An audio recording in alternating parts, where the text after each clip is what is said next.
You see that right there? That, my friends, is the Davis Canal. We're gonna go fishing in it in just a minute.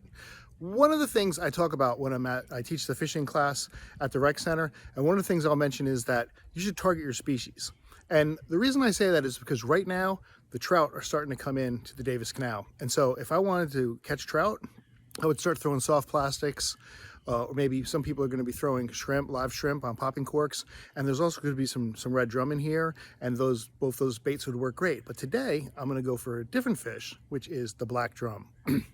My wife's favorite fish, one of my wife's favorite fish to eat, the black drum, because they eat crabs and crustaceans, so they're kind of sweet. Kind of tastes like crabs and crustaceans, which tastes good.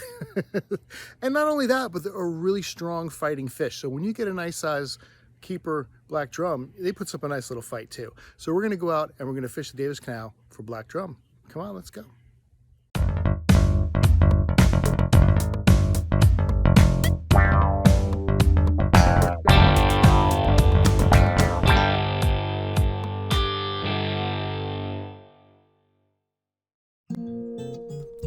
So running right up the middle of Oak Island is the Davis Canal.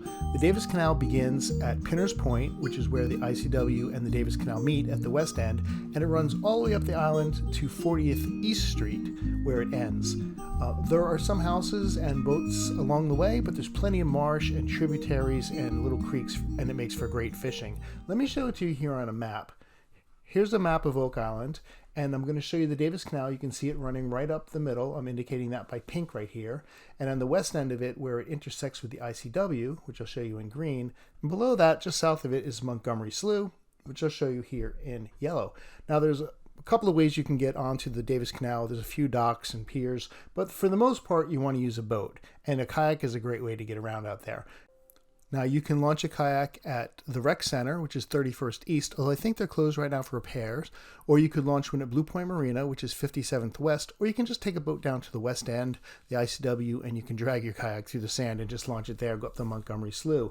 I recently purchased a crab trap. How exciting is that? My old crab trap kind of died after 5 years, so I got a brand new one. So I'm going to bait this guy up and throw it out there because there's plenty of crabs in the Davis Canal. Even this time of year, they're still gonna be out there. So we're going to see if we can get a crab trap. I like this one because it's double layer. The crab goes in there, and then he climbs up to the top layer, and he kind of gets stuck up there.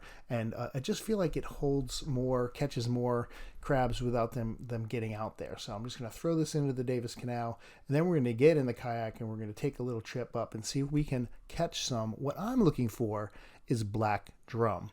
Now, I like black drum. I've said this before. It's one of my wife's favorite fish. So I just get out in the Davis Canal and I start paddling up there a little bit. I've got my toadfish rod, a Penn Pursuit reel, and just some shrimp, fresh shrimp, and a double drop rig, number 1/0 hooks, like I usually use, my go-to, and just like a 2-ounce weight. You don't need a big weight out there in the Davis Canal. Even when it's running, a 2-ounce weight is going to be just fine, and you don't need a 4-ounce or anything like that, a big splash in the water just to scare the fish.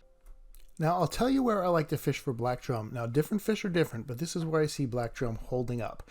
And this is the tide coming up. So if the tide's coming up Davis Canal, which we're looking at here, so the tide's coming up, you're going to see these little creeks, and the water is going to be flowing out of the marsh and out of those creeks as it fills up. It's still pushing out. And what you're going to find is that it's pushing out bait and shrimp, and it's going to be right here in these locations where the X's are. And that's where I'm going to stop. I'm going to go up the canal and stop at those different spots and try to fish there. If the tide was going the other way, I would just do the opposite and fish on the other side.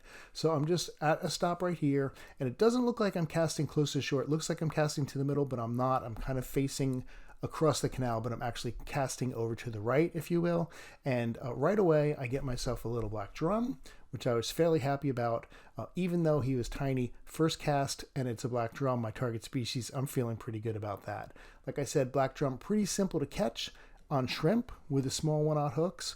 Now this guy's going back, obviously. A black drum right now, I think that you have to be, they're slot fish actually, 14 to, I don't know what the top slot is, 25 inches, I think. I've never caught one that big, not in the Davis Canal at least. So I'm usually okay just to find one over 14 inches. I cast out again, and I got a croaker. So you're going to catch a lot of croaker in the Davis Canal too. Now, some people like croaker. I'm not a big fan, but this was quite a nice size croaker. And I looked at him and I thought to myself, hey, he's not too bad, but I'm out here to catch black drum, so I'm going to let him go. I cast it out again, and I get a nice big hit. And, you know, black drum hit nice and hard, but croaker do as well. So you're just not really sure until you start reeling it in. When you're reeling it in, you can tell pretty much how big that fish is, how big it's pulling. And croaker can pull pretty good, but a decent sized black drum really pulls. They are great fighters, and that's what I like about them. But I did get this croaker in the boat, and I was like, this one's not too bad either. So now I'm looking at this croaker after I just caught that other croaker, and I'm thinking, you know what, the croaker are kind of nice this time of year in this canal. Maybe I should keep a couple of this and have a little fish fry. And I thought about it for a minute. I was like, let me measure him. I'm like, is this a 10-inch croaker? I can deal with a 10-inch croaker. That's kind of, there's probably some meat on there. I thought about it, but I was like, no, it's not what I'm here for. I'm here for a black drum, so I'm going to let him go. But at this point, I realized one thing. If I'm starting to catch croaker after croaker, I'm probably just going to keep catching more croaker. I have this theory that if there's a black drum around, the croaker let the black drum eat first because they're a bigger fish. So if I start catching croaker after croaker, I just move on. I feel like that's all I'm going to catch is croaker after croaker. So move on. Got a new spot here, kind of in the weeds. Again, casting over to my right because the current's going up.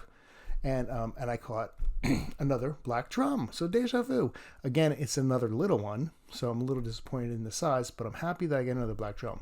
My theory is black drums school up together, so where there's one, there's going to be another. And it wasn't long before I was right about that. And you can see, look, that rod's pulling right now. This is a decent fish. I'm having a little bit of a hard time reeling him in, and he's giving me a little tug. So I'm thinking, this one could be a keeper. I might just be cutting this video short right now and going home and having some black drum for dinner. So I had to get the net because I figure when they get to that size, I want to make sure I'm getting him in the boat and I'm not just pulling him up and having him pop off. And he was a decent sized black drum. Look at him. He looks pretty good. Nice fight. Good pull there. But when I measured him, he was definitely short. He was maybe 13 inches. They got to be 14 to keep. And if they're even in the 14 range, I'm not going to keep them. I can catch 16-inch black drum in the Davis Canal. So why am I going to keep a 14-inch?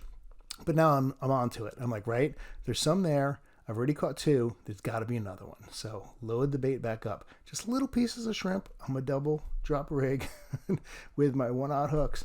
And I did catch another fish, but we're back to croaker. So croaker's going back. Cast it one more time just because I'm feeling optimistic. It's such a good spot. I know it's a good spot. I can feel the black drum in the water, but unfortunately, they're pulling up croaker. And they're not even good sized ones like the ones I was pulling up before. Now we're pulling up the regular old 6-inch, little croaker. So he's going back, and I realized this spot, I'm going to pull up the anchor. I'm going to move on. Now, here's the thing. I'm fishing in the afternoon after school. So I'm getting out there about 4 o'clock, and the sun goes down at 5:15. So I can see the sun going down. I'm running out of time. I've got to get to a good location, find these black drum, and get home before I run out of daylight. So I just go down again. I'm looking for those little tributaries that are coming out. And when I find one, there's one right here. You can see it on the right. That's coming out. I'm stopping right before it. The water's going up. I'm heading east. So I'm going to cast my line out right there in front of that creek. So as whatever's in the marsh is getting pulled out of that creek, the black drum are going to hit it. And I did get a hit for too long, and I pulled it up. And this was not a croaker. This is actually a silver perch. Now, I usually catch silver perch in the winter, and I'm not afraid to keep a couple of those and have a little fish fry, even though this one's kind of small, but I threw him back. I did not let the silver perch discourage me. I thought I would stay in that spot and cast out again, and I did get another fish, and I could see it was a black drum, and I pulled it up, and I'm like, wow, deja vu. 3 times. There must be a glitch in the matrix. This is the 3rd time I've fished a new spot and pulled up a black drum. That was probably in the 7 to 8 inch range, so obviously going back. And at that point, I thought, well, let me just keep moving on here because I didn't get any more bites, and I just want to try to find this black drum before I go home. Again, like I said, the sun was setting and is getting low, so I was like, let me try one more spot. Not only was the sun setting and it was starting to get dark, but I was actually running out of bait. I put it on my last one, threw out the last piece, and just put the bag away and was like, okay, if I catch one on this, then we're in good shape, and if not, whatever. And I got a hit, and I pulled it in, and it was not a black drum, rather disappointing. So I had to let him go, basically throw him back in the water and start paddling home, because at this point, it's just getting dark. But I was optimistic because I had done so well catching the black drums in the spots I was looking at that the very next day I went back out to that spot where I caught that 12-inch, 13-inch black drum, and I cast it out again.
and I'm like, wow, this is a really, really nice black drum. Get out my little measuring stick. I had to open it up. Yeah, this wasn't a 12-incher. This one was going to be a keeper. And I measured him, and I was really shocked to find he was about 18 inches. Not quite 19, maybe 18 and a half. And that's probably a personal best for me in the Davis Canal. I've caught bigger ones in the 21-inch range in the ICW and up in the Cape Fear, but to be in the Davis Canal, I usually catch them around 16 inches. So to have one that was measuring in at 18, I was really happy about it. So I didn't have to wait for the sun to go down like I did the day before. I got my one fish, and I'm not greedy. I got my one fish, I got the targeted species, and I'm going to paddle this bad boy and go home and see if I can cook them up. So do you want to see a cool recipe? This is a nice one. We're going to title this one Baked Black Drum in a Lemon Cream Sauce. Here's the ingredients. I got some butter. I got some garlic. I got myself some half and half. Would have been better with cream, but that's all I had. Some Dijon mustard. And I've got some lemons and also some lemon juice because I'm going to use a little bit more lemon juice than I can get out of that 1/2 lemon. I filleted the black drum. Got 2 nice pieces here in the baking pan. And I had a little olive oil on the bottom. And I'm just going to put some salt and pepper on the fish itself. Always season high. This salt is from Turks and Caicos. We got this out of the salt mines ourselves. So really good salt and just Food Line pepper. But anyway, let's start with making this sauce. So the first thing I'm going to do is pour the butter in there. Now I already kind of melted it a little bit. I'm going to melt it a little bit more in a minute, but I got it in there. And I'm going to add that, and I'm going to add a little bit of the cream, half and half in this case, but just not a whole lot, just a little bit. Got to throw my garlic in there, all chopped up and finely minced, ready to go. And then I'm going to grab some of my Dijon mustard. It's just a little squirt here, not a whole lot. Now look, I'm not telling you the exact amounts because I don't know. I'm just making it up as I go. I just know these ingredients. And I squeezed the lemon in there, and I threw just a little bit extra lemon juice out of a bottle, but just to give it a little bit more. I need a little bit more liquid in there. I'm going to take this whole mixture right here, and I'm just going to put it little salt, little pepper. Again, back to my Turks and Caicos salt. Season high, people. There it is. I'm going to put this whole bowl in the microwave for like 30 seconds just to get the rest of that butter melted. And I'm going to bring it out. There you go. Totally melted. Stir it up. Now, let me tell you something. Half and half and lemon don't really stir up well. Curdle a little bit. But that's not a problem because when it bakes, that all goes away. I was a little nervous, to be honest with you, but it all goes away. And I'm just pouring that on top of the filleted black drum. That's it, my friends. I'm going to take this, get the rest of that mixture on there, put this my lemons, top it off with some lemons because it just looks cool with lemons, right? So lemons make it all taste good. I'm going to take this whole baked pan, stick it in the oven. I got the oven fairly high, about 390, and I had to leave these in. I was going to put them in for 10 minutes. I put it in for about 15 because it was pretty thick pieces of black drum. I'm patting myself on the back. I made it with Spanish rice. Probably not the best choice. It would have been better with white rice, but that's just what I had in the pantry. Pour some of the sauce on there. Fed it to my wife. She